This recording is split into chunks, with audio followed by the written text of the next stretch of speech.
The great kingdoms warred for generations until the arrival of a new enemy. To fight back, we were blessed with gifts from the heavens. I, Jax, now stand mountains tall. Hey guys, welcome back to a new video. Today I will show you how to play Jax. So at level 1 on Jax you want to be starting with your E. It gives you a really strong early game where most champions can't really trade with you. So going to play it really aggressive, just wait for the enemy champion to walk up and then you go for trades. Before you activate that E, try to wait until you see their auto attack animation go off and then use it for maximum damage.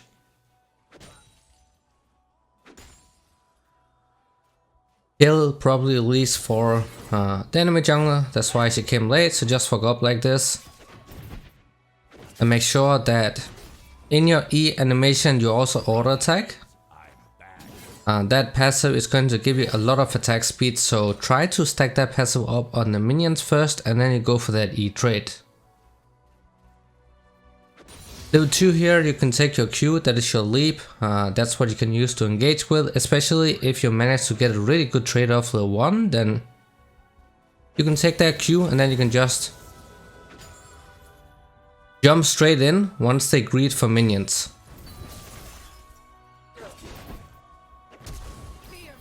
And the flash is down, so of course this is a scaling champion guys, but he has a really strong early game as well.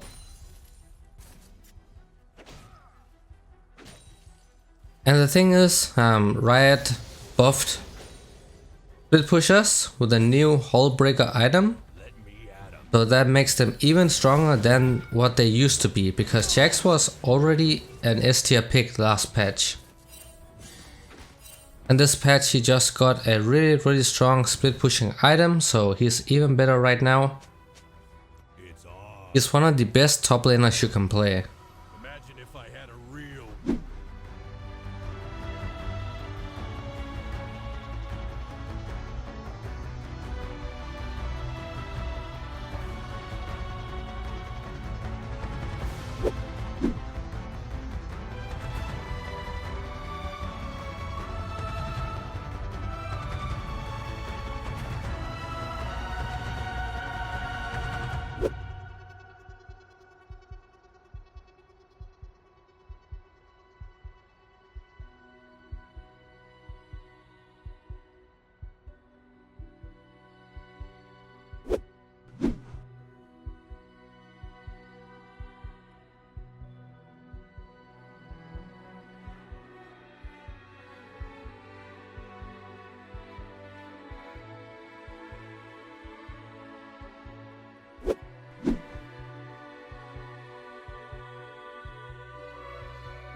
So we can go ahead and recall here and then we can get the Vamp Scepter, so that gives us some sustain. In the laning phase we can play it a bit more aggressive and then we can use the minions to heal back up with. Your W, make sure that you use it as an auto attack reset, like I did under the tower. I made sure that I auto attacked first and then I used that W to reset it with, so I got the damage off really fast and then I got away. So early game, Jax is strong, level 1, and then if you're playing a difficult matchup then you need to play it out a bit safer later on, until you get your core items, until you get your mythic item, and the second item usually play it out safe.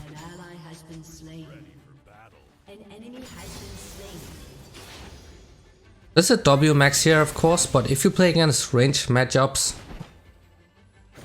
then you want to max out your Q, because it gives you really low cooldown on that ability, so you can constantly gap close and get within range. That's very effective to do if you play against ranged matchups. Now Kayle is melee until she hits level 6, so it doesn't really matter, we can still go for W max.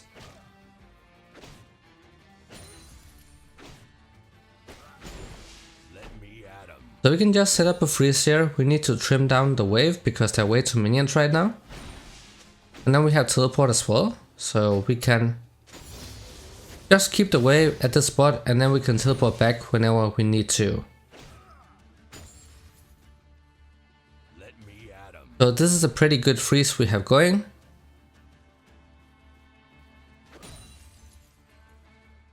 Better to have too many minions because you can always trim it down. But if you don't have enough minions, then it is going to push in. Then your freeze will be messed up. I greeted a bit here. He baited me in and got the kill, but it doesn't matter, we have teleport.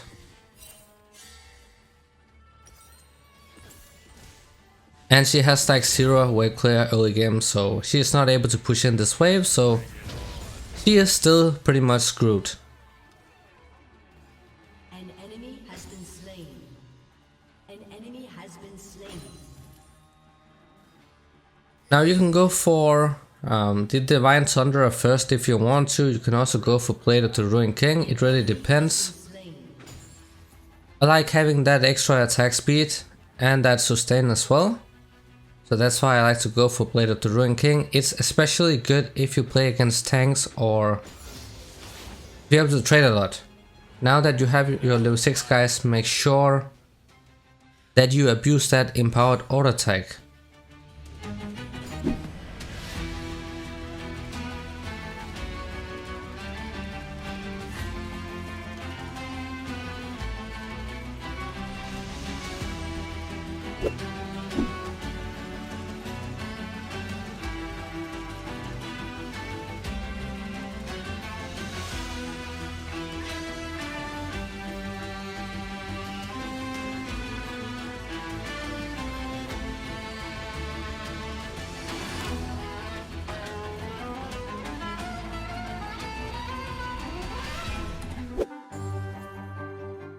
So normally what I like to do is that I stack up 2 auto attacks on the minions.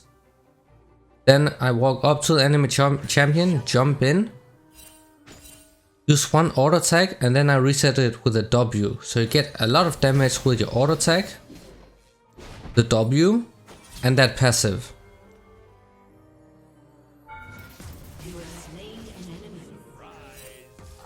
Because that actually gives you a lot of burst damage, that empowered auto attack. So really make sure that you abuse that. You can also go for really quick trade with that empowered auto attack combined with your W. An ally has been slain.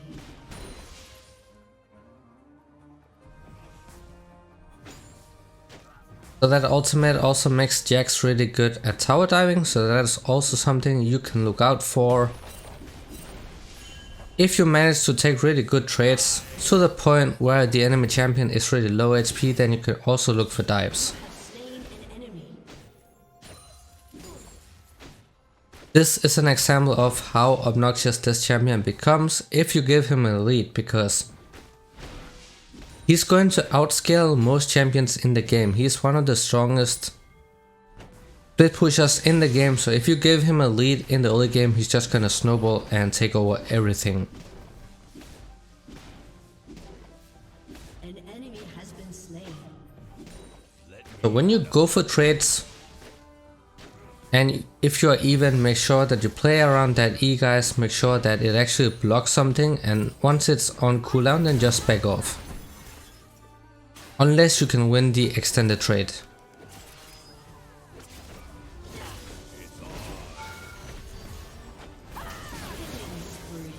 And Vi also came in here, so Kale is once again dead. She's not able to farm at all.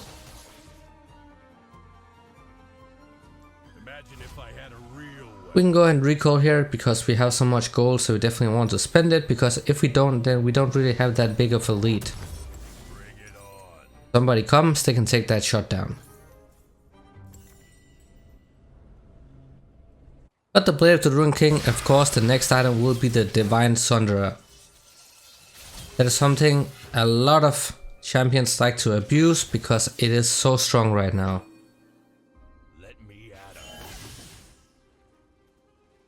And it's especially strong on Jax because he has mixed damage. He has physical and magic damage. And the passive of Divine Sunderer gives you both armor and magic pen, so champions like Jax and Corki benefit so much from this item. And Ezreal does as well, of course. He also has some magic damage, so they did nerf it for ranged champions, but other champions are still abusing it. Still incredibly strong. That's a lot of burst damage. That's what happens if you make sure that you use that passive and your W.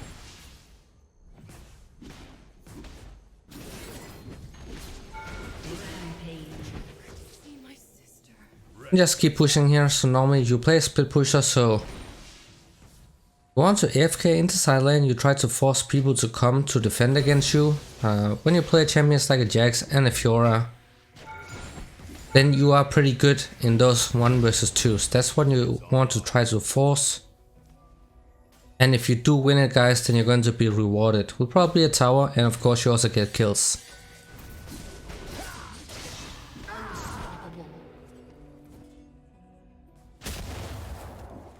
Do remember that you never ever want to switch out that warding totem on Jax, because your Q, it's basically a free flash for you because you can use that Q to hop to it with. So it gives you a free dash, so you never want to switch it out.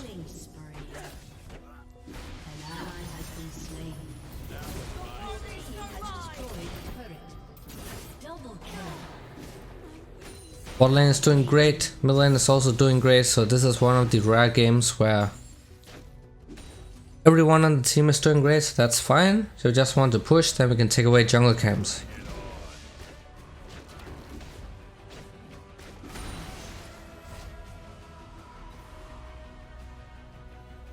So the way you help out your team is that you use the teleport. While you have your teleport up though, then you don't want to be grouped, you want to be in the side lane so you can pressure. Split pushers, they want to be in the side lane. That's how they're going to pressure, because they're not very strong in team fights. Jax can do well in team fights, but he is not designed to carry team fights by himself. His goal is to be in the side lane, destroy people in 1 versus 1 and 1 versus 2s, pressure for objectives, force people to come to defend against him, and that's gonna give his teammates some free time so they can take dragons, towers, barons and whatever they want to.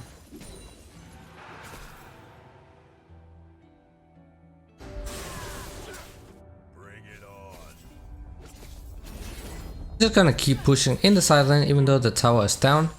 It is the mid game, we just AFK push. As the split pusher though, you want to typically be in the opposite side of where the main objective is. So if dragon was the only objective up right now, then I need to be in the top side, because that way you can drag as many people away from the objective as possible, and then you can also teleport in.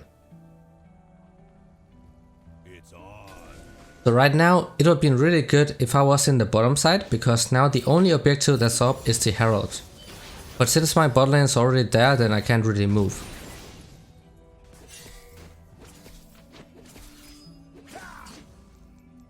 So if we played it correct, then I should have been bottom and my bot lane should have been top or mid.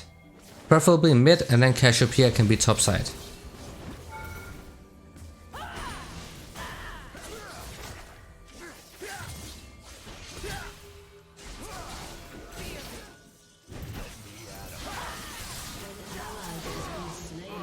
This was a really bad play though. The thing is, I feel bad that Vi tried to save me, so I tried to save her as well, but I should just have ran away, because I also had a bounty.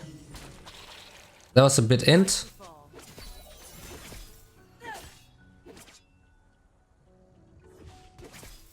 We do have the teleport up and they can't really take anything. There's the Herald though, but they don't have any drakes to take at the moment.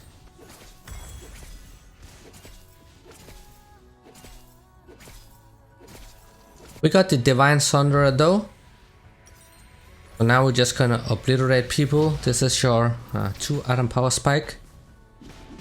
Either Blade of the Ruin King and Divine Sundra, or Blade of the Ruin King and Trinity Force.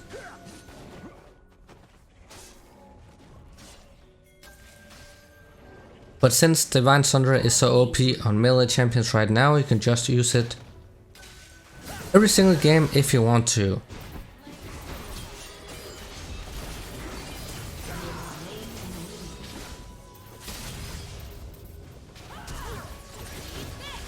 And the flashes are down. And there's another flash down on the Talon, so we got pretty much everything out from them, so they're not able to do anything anymore. We do have a lot of sustain with the Blade of the Ruin King and the Divine Sundra as well, so it's going to be a pretty easy fight. Now the next item will be the new item, the Hullbreaker. What's really cool about this item, not only the fact that you get so many resistances, you buff up your minions, and not just the normal minions. If you take down the inhibitor and get those super minions coming in, they will also be buffed up. They get so many resistances that mages will not be able to wave clear. They're going to struggle so much clearing out their wave. They're going to make you really strong in the side lane, and then you also deal bonus damage to tower, so you're able to take down objectives down really fast. Ally has been slain. Even though it is really powerful, you don't want to get it too early on in the game though. You still want your core items first, so you can get it as your 3rd item after you finished Divine Sundra and Blade of the Ruin King.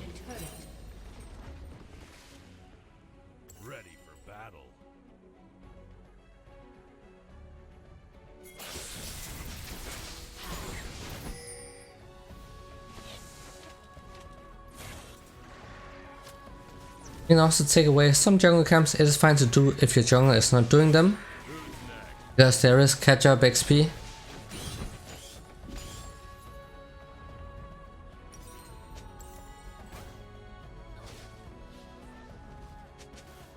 can just go to the bottom side.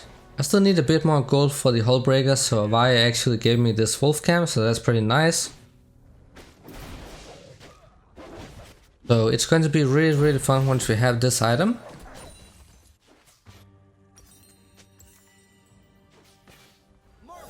And any split pusher can make use of this 80 split pusher. And Jax is one of those champions who are really strong at abusing it.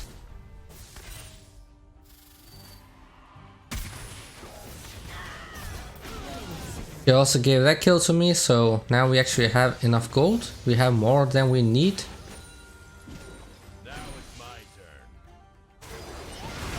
So once we do recall, get that item, get back into the side lane, and then we're gonna destroy the side lane towers. And no one will be able to wave clear. They can't one-shot the minion wave anymore, because the minions get so many resistances.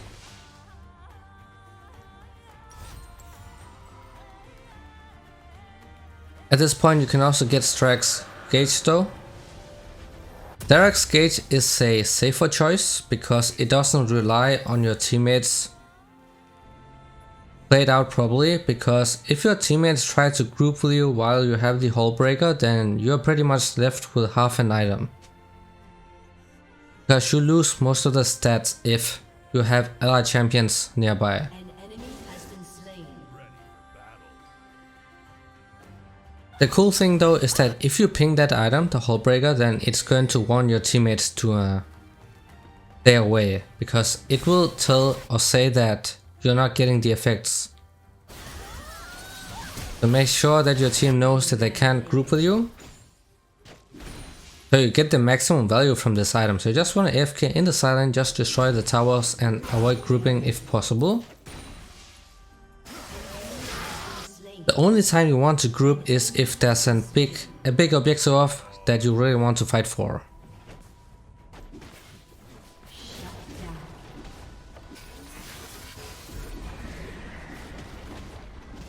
They're pushing mid. I'm just gonna take the tower down in the bottom side.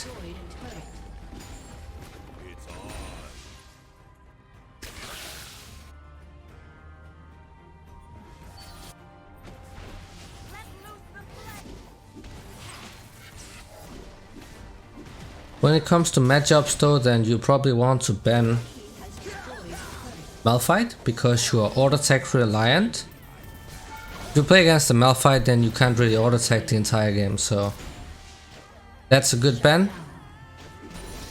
And there are also some difficult matchups like the Renekton. It's close to being a skill matchup because you can, if you time it properly, then you can block out his W, but it's still very rough early game.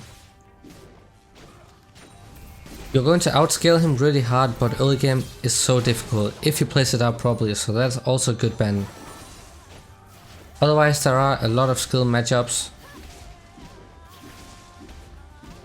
Your team has destroyed an inhibitor. If they engage, then we can also go back in here.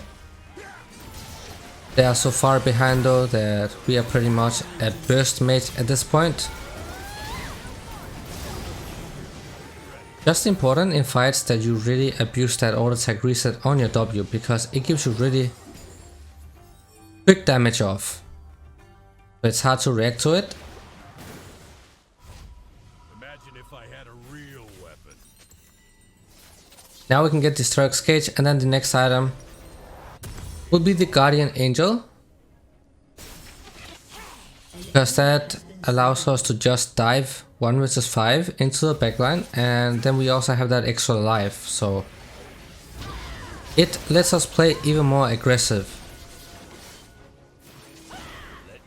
You can also get MR if you're playing against a lot of AP champions, along with the Merc boots.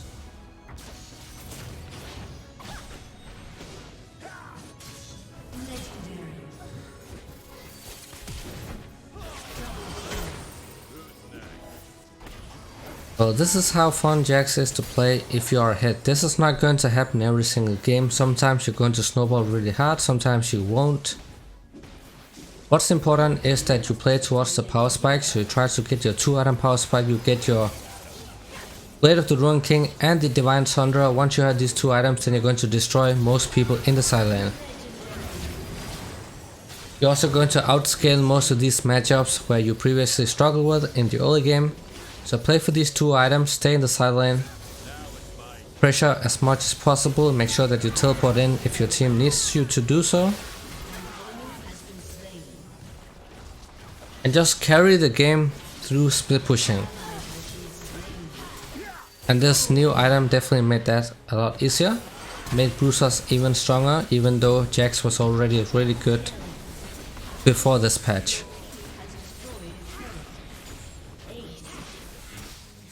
That was the Jax video, so I hope this was helpful. As always, see ya guys in the next one.